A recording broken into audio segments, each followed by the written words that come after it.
Prime Minister Mark Carney announced the next major projects under the One Canada Act this morning, and there are six of them. And I'm going to focus on one. It's a BC LNG project and I'm going to get this wrong, so forgive me, but I will do my very best. And that is the Ksi Lisims, and it's headed up by the Nisga'a Nation. And I'm going to make 3 points in this video. I'm going to talk about just a brief overview of the project. Then I'm going to talk about a new study that came out of the Oxford Institute for Energy Studies, and it takes a really hard, critical look at LNG supply to 2050 and LNG demand to 2050. And ironically, Oxford is where the Prime Minister, Mark Carney, got his PhD in economics many years ago. And so it'll be interesting to see what his alma mater says about maybe the implications for this project. Okay, so this LNG project is going to be the second largest facility if it gets built at 12 million tons per annum. The LNG Canada was 14. And if it gets to be fully electrified, and this is not guaranteed by any stretch, it'll be one of the lowest emission LNG facilities globally, about 94% below global average, which supposedly will give it a competitive edge in international markets. It'll cost about $30 billion. LNG Canada phase one was $40 billion. There'll be thousands of skilled jobs. And it also includes the 800-kilometer Prince Rupert gas transmission pipeline and the 95-kilometer transmission line to the facility that'll be built by BC Hydro. All of that information comes from the Prime Minister's press release of this morning. Now, let's get into the OEIS study. It's called Global Outlook for Gas Demand in a $6 World. And we're going to talk, first of all, about supply. So right now, there's about 670 billion cubic meters per year of LNG liquefaction capacity. So that's when you take the natural gas and you compress it at very low temperatures and turn it into a liquid, and then you ship it off in a specially designed ship and to your markets. The Oxford forecast growth of 400 billion cubic meters more over the next decade, driven mainly by suppliers in the US, Qatar, and Africa. And what that's going to do is drive a persistent overcapacity out to in that period. And a lot of that capacity, and I think it's about 300 billion cubic meters, will be coming online in the next 2-3 years. So that's going to be way, way, way more than we have demand for. And so you often hear people, advocates for Canadian LNG saying, oh, well, demand is so strong. Well, yes, demand is strong today. There might be an undersupply. But in a very, very short order, projects that are already under construction are going to be coming on stream, and we're going to have a huge, huge glut in the LNG market. And so that's going to drive utilization down to about 85% by the end of the decade, beginning of the next decade. And what that overcapacity does, according to Oxford, is going to drive cost down to about $6 per million BTUs. And I think that Canada, if I'm not mistaken, LNG Canada was around $9.5, $10 million BTUs. So we're not very competitive at those prices. And that's the point that Oxford makes, is the low prices disproportionately disadvantage high-cost producers like Canada. It gets worse. So the next point I want to make is what Oxford says about demand. And I can't tell you how many people now are, contacting me by email. They're in the industry, they're in government someplace, and they're saying, look, you're absolutely right, Markham. We are not asking the question of where are the customers? Will there be demand for this LNG that we are planning to build and spend tens of billions of dollars on, and taxpayers' dollars will go into it? You can bet on it. We're not doing that. Where are the customers? And these people are telling me that inside these organizations, those questions are not being asked. It's full steam ahead. The lemmings are headed for the cliff, and that's where we're at. So what Oxford did is it went through the various markets, and it basically the conclusion is that the demand growth in Canada's target markets is weak and structurally limited. This is not about boom and bust cycles. This is a structural change in the market, and Canada is unlikely to be able to compete. So let's start with Europe, because that's how many times have I heard the story? Well, German Chancellor Olaf Scholz came over last year, we were looking for LNG, and all we could offer him was hydrogen, and so on. But here's what Oxford says: that the demand response, which if gas falls to $6, which is incredibly cheap, the demand growth will only be 10 to 16 billion cubic meters, just 2% of the total demand. Why? Is because in 2022, in response to the Russian invasion of Ukraine, the EU adopted the Repower EU, which had three parts of the strategy. One was go find LNG someplace else. And so they sucked it all out of Asia and drove prices up to astronomical levels. But that was find short-term supplies. But the two medium to longer-term parts of the strategy were to increase energy efficiency, whether that was through electric motors or insulating your houses or whatever the case was. And secondly, electrify. Grow out renewables on the supply side and adopt electric devices on the demand side. So like electric vehicles and heat pumps and industrial heat and all of that sort of thing. So they have a strategy to wean themselves off gas over time. Then Japan, Korea, Taiwan. Another area where, bullish Canadian advocates just, throw these out as if, well, and nobody ever talks about numbers.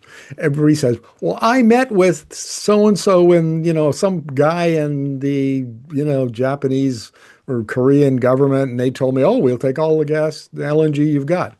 An anecdote is not a data point, right? So what Oxford says is that at $6, the increase in demand would only be 10 to 16 billion cubic meters. Again, 2-3% of total demand. And there's some major constraints here. Nuclear restarts, the renewables policy. This is, there's big error bar in here.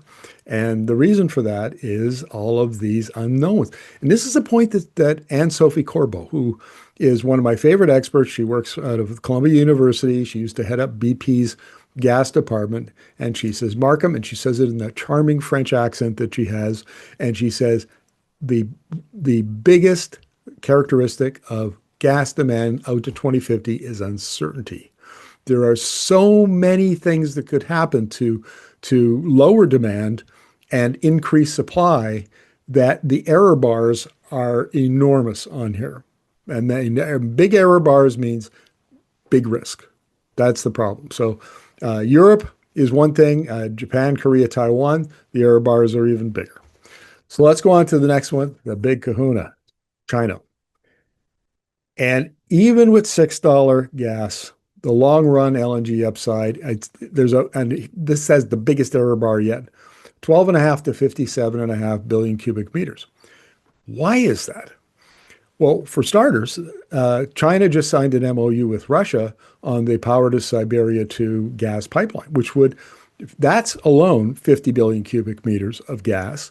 Then there are little sidebar agreements on two smaller pipelines for another 12 billion cubic meters, 62 billion cubic meters, which is, like 10%, 11% of the current market in one pipeline. And China is binding itself closer, tighter and tighter to Russian gas supplies. But that's not all. I don't know how many times I've heard it said in Canada, oh, well, we'll just, they burn so much coal in China, we'll just sell them LNG so they can substitute. They don't want to substitute. That's not the Chinese strategy to build out their power sector. What they're doing is building enormous amounts of wind, solar, and batteries. At the same time, they're adding new hydro dams. At the same time, they're building new nuclear reactors. So clean electricity is the strategy, or is going to be the dominant source of power in the Chinese grid, by 2030 or 2035. And then on top of that, they're building the coal plants they're building are new high efficiency units, and they're retiring the older inefficient part of the fleet. And the idea is eventually that the grid will run as close to 100% on renewables, on clean electricity as possible, and then the high efficiency coal plants will be backup. And they've already brought in a capacity market, which is basically a way to pay power generators for being idle, for not generating, so that you don't go bankrupt. That's the model. Gas is only 3% of their power generation capacity, and they don't want to do anymore. Why? Because last year they spent $40 to $50 billion just importing LNG, 325 billion for oil. So altogether, like 375 billion dollars. Asia doesn't want to have big imports for hydrocarbons. They want to get off that. They want to electrify. And then they'll use domestic gas, they'll use domestic coal, they'll build their own solar panels and wind turbines, but they don't want, and some of those Asian nations, as I've explained in other videos, have explicit policies to end LNG imports. How do we not talk about that? Then there's India. And so, like China has potential big upside. Oxford says maybe 17 to 35 billion cubic meters in the long run, but extremely price sensitive and infrastructure constrained. That means they don't have regasification facilities and pipelines the way they would to use it on a much bigger scale. And don't really want to build it either. And here's an interesting, I interviewed an Indian economist about this issue. And she said that in order for gas to compete in the Indian power sector, it needed to be priced at $5.50 a million BTU. So Oxford is doing its calculations at 6, and this economist says, isn't even at 6, it's not competitive. It has to be lower than that. Well, that's almost half of what it would cost Canada to produce a million BTUs of LNG. So the odds there are the demand's not going to be very high. Just to wrap it up, emerging Asia. Long run upside, 6 to 20 billion cubic meters, billion cubic meters of capacity, and fairly small. Okay, so we know that there's a lot of new global supply coming on. That's baked in. The final investment decisions have been taken. Construction has been started. Those projects are going to be finished. And it's a lot. There's going to be overcapacity and oversupply. We know that demand is not going to be, according to Oxford, the demand is not going to be anywhere close to that. And there's going to be a significant oversupply, maybe 130, 140 billion cubic meters. And that's going to wind up driving down prices where we can't compete. So why are we still planning on doing this? Why is the Prime Minister, throwing his support, and already in phase 1, said that LNG Canada phase 2 would be referred to the Major Projects Office. Now we've got the Nishka's project, which is almost the same size, literally almost the same size. And here we are, a high cost supplier going into a market constrained world. That's nuts. And the Oxford ends its analysis by saying at $6 gas, it only works for low cost exporters. And they named them like the U.S. coast, Gulf Coast, brownfield expansions, not greenfield, where you're building all your infrastructure for new, brownfield, where you're expanding with the infrastructure you've got. And then Qatar's mega projects, so scale equals low prices, and some African producers, not all. Here's the problem. I participate in the LNG debate at the national level and have for a long time now. And one thing I can tell you, and it's my mantra, is nobody talks about customers. It doesn't matter whether it's bankers writing op-eds in the National Post. It doesn't matter if it's provincial premiers like Danielle Smith or David Eby or Ontario's Doug Ford talking to the media. It doesn't matter if it's Mark Carney. It doesn't matter. Nobody talks about numbers. They never talk about where the customers are. They just vague generalities. Oh yeah, we know that there's going to be lots of growth in Asia. Oh, that's where it'll be. No, that's not what the numbers say. It's not what the data says. This entire debate is driven by narrative. It's not driven by numbers. It's not driven by business cases. It's not driven by a rational consideration of risk. None of that. So why do you care? Well, because your public tax dollars are going to be involved. Your tax dollars will be building the transmission line out to Kitimat or Prince Rupert. They will be involved in backstopping loans to the various LNG projects, like the one back, the Nijka are the proponent for. It'll come in all sorts of ways, and there will be tax dollars put at risk. And based on the numbers that I'm looking at here and other studies that, basically replicate the same kind of results, our tax dollars are at huge risk. And our leaders, the people who are making these decisions, they're in a bubble. And they only talk to each other. And I'll conclude with this point, because this is something we know. And I've said this before, and you're going to hear it a lot from me. I have asked the federal Natural Resources Canada, which is the Tim Hodgson Minister of Energy, is his department.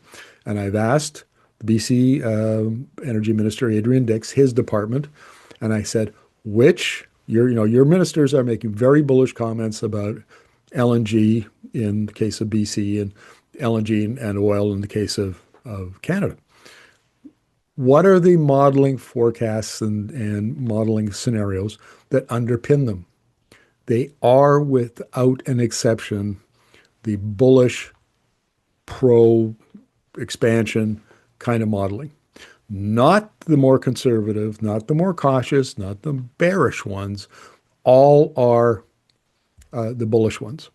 And I'll put the link to the Substack essay that I wrote last week, which shows why that's wrong, why they are wrong. And I won't get into the methodology. You can read it for yourself. It's just a couple thousand words.